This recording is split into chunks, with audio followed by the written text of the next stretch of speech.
account of how David became king of the Jews is fascinating, in that it's not the account of an ambitious person who steamrolled over others to promote himself, but rather it's the account of a humble servant, a shepherd, one who cared for people, acting for their good, and being guided by God in doing so, acting wisely, and ultimately being chosen by the people to be their king. And this foreshadows for us the way in which the Lord Jesus will become king. He presented himself as available 2,000 years ago, but the people at that time rejected him as their king. And so he is waiting the day when they will call upon him to deliver them from their enemies and acknowledge him as their king. This is what we read in 1 Chronicles chapter 12. The armies of Israel gathering together around David to proclaim him as king, promising allegiance to him on the basis of the life that he had lived at that point.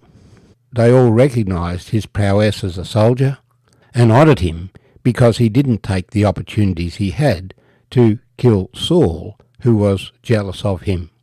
He waited in the wings until Saul was out of the way, and when he offered himself, and as they considered who would be the next king, there was only one obvious choice. So there was great joy in Israel when the people proclaimed their king. Then David consulted with the captains of thousands and hundreds, and with every leader. And David said to all the assembly of Israel, "If it seems good to you, and if it is of the Lord our God, let us send out to our brethren everywhere who are left in all the land of Israel, and with them to the priests and Levites who are in their cities and their common lands, that they may gather together to us, and let us bring the ark of our God back to us. For we have not inquired at it since the days of Saul." Then all the assembly said that they would do so, for the thing was right in the eyes of all the people. So David gathered all Israel together from Shihor in Egypt to as far as the entrance of Hamath, to bring the ark of God from Kirjath-jearim. And David and all Israel went up to Baalah, to Kirjath-jearim, which belonged to Judah, to bring up from there the ark of God, the Lord, who dwells between the cherubim, where his name is proclaimed. So they carried the ark of God on a new cart from the house of Abinadab, and Uzzah and Ahio drove the cart. Then David and all Israel played music before God with all their might, with singing on harps, on stringed instruments, on tambourines, on cymbals, and with trumpets. And when they came to Chidon's threshing floor, Uzzah put out his hand to hold the ark, for the oxen stumbled. Then the anger of the Lord was aroused against Uzzah, and he struck him because he put his hand to the ark, and he died there before the Lord. And David became angry because of the Lord's outbreak against Uzzah.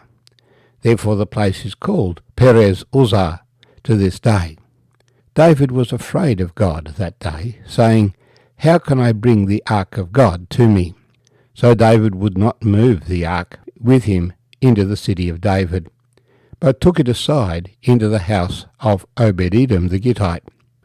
The ark of God remained with the family of Obed-Edom in his house 3 months, and the Lord blessed the house of Obed-Edom and all that he had. My name's Arthur, and I thank you for joining me as we share another foundational episode in the establishment of the nation of Israel.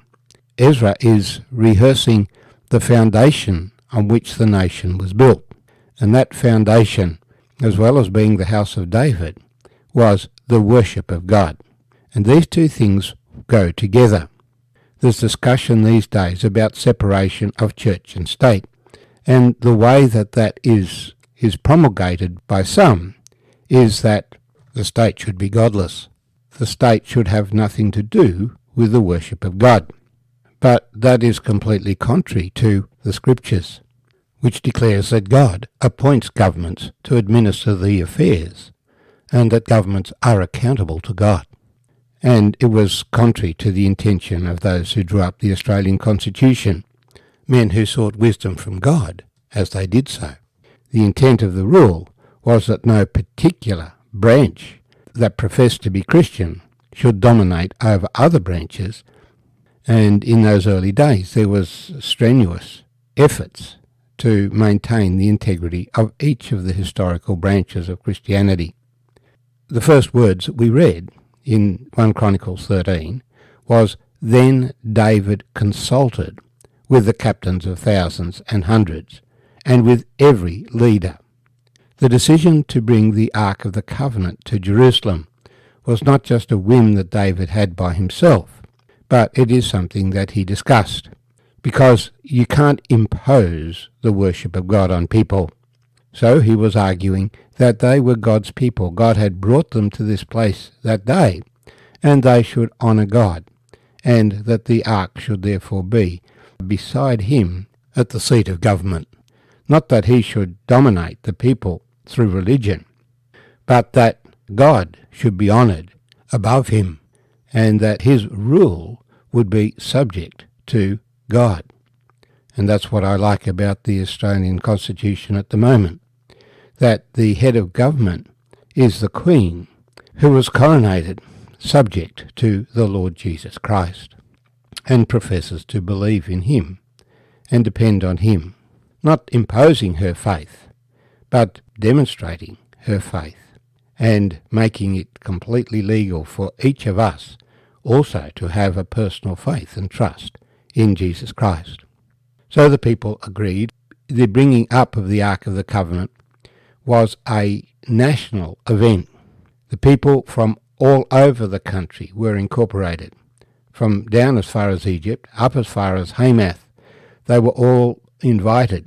It was the priests and Levites who were promoted in this exercise, for they were the ones who were meant to represent the presence of God among the people, and the worship of God had been neglected over the previous 60 years or so since the death of Eli the priest, when the ark was given over to the Philistines and never came back to Shiloh, the place where it had been before.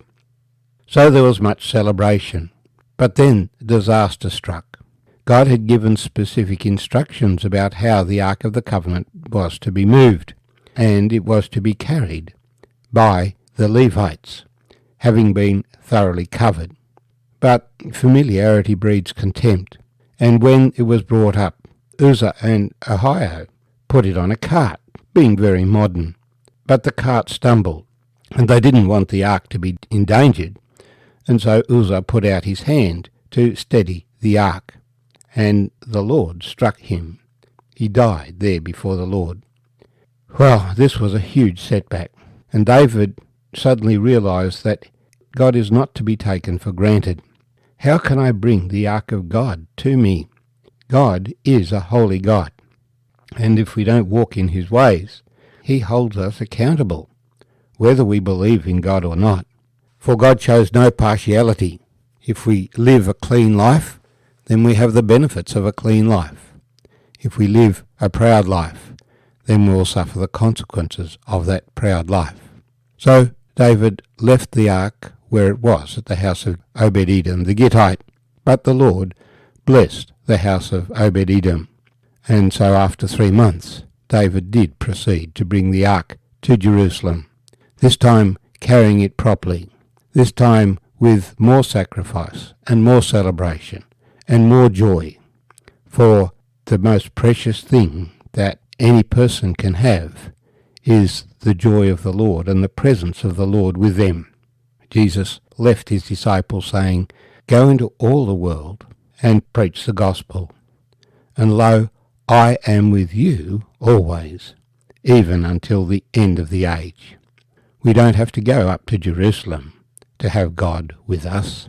He comes with us and leads us in the paths of righteousness for his name's sake.